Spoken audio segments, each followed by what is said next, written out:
শহীদ রাষ্ট্রপতি জিয়াউর রহমানের শাহাদত বার্ষিকী উপলক্ষে নারায়ণগঞ্জের রিভারভিউ শপিং কমপ্লেক্সের ব্যবসায়ীদের উদ্যোগে দোয়া ও খাবার বিতরণ করা হয়েছে।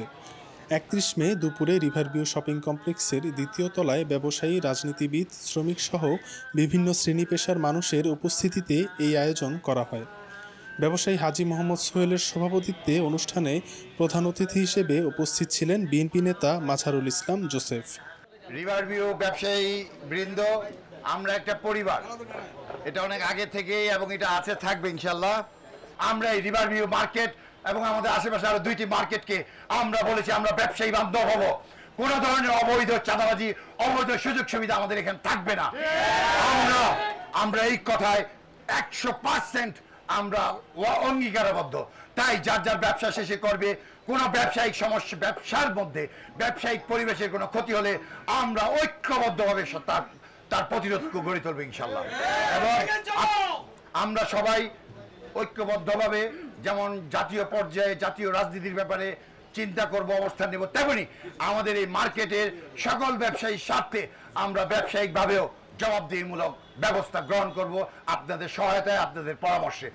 শহীদ রাষ্ট্রপতি জিয়াউর রহমানের 44তম শাহাদত বার্ষিকী উপলক্ষে আলোচনা ও মিলাদ মাহফিল এবং খাদ্য বিতরণ কর্মসূচিতে আপনারা যারা উপস্থিত হয়েছেন সকলকে জানাই কৃতজ্ঞতা ও ধন্যবাদ।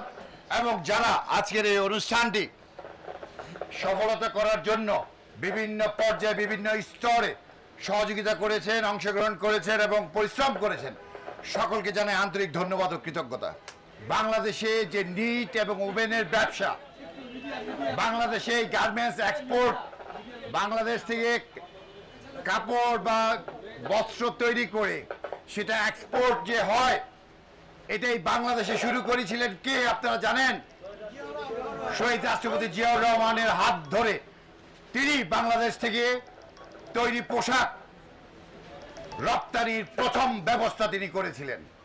তারই ধারাবাহিকতায় আজকে বাংলাদেশের নিট ওভেন শিল্প, সেই শিল্পরই একটি অংশ আমাদের এই রিভারভিউর ব্যবসা বাণিজ্য। তাই আমরা শ্রদ্ধা চিত্তে স্মরণ করছি শহীদ রাষ্ট্রপতি জিয়াউর রহমানকে, যিনি স্বাধীনতার ঘোষণা না দিলে স্বাধীনতা যুদ্ধ হতো কি হতো না সেটা নিয়ে যথেষ্ট সংশয় আছে।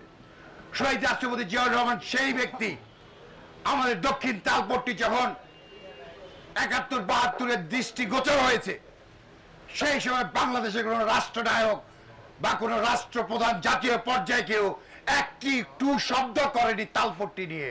কিন্তু শহীদ রাষ্ট্রপতি জিয়াউর রহমান 77 সালে সিপাহী জনতা বিপ্লবের মাধ্যমে যখন রাষ্ট্রের দায়িত্ব তাকে অর্পণ করা হয় গণভোটের মাধ্যমে, তিনি সর্বপ্রথম নৌবাহিনী এবং কোস্টাল গার্ডকে বলেছিল তালপট্টি যাও, আমাদের দ্বীপ আমাদের দখলে নাও। তারপরে নৌবাহিনী সেটাকে দখলে নিয়েছিল ইন্ডিয়ানদের বিতাড়িত করে। শহীদ রাষ্ট্রপতি জিয়াউর রহমান, আপনারা জানেন বাংলাদেশে যখন একদলীয় একটি শাসন ব্যবস্থা কায়েম হয়েছিল, শহীদ রাষ্ট্রপতি জিয়াউর রহমানই সেই লোক, সেই ব্যক্তি, সেই শ্রদ্ধাভাজন আদর্শ, যিনি বাংলাদেশে বহুদলীয় গণতন্ত্রের নতুন পথ চলা তিনি শুরু করিয়েছিলেন।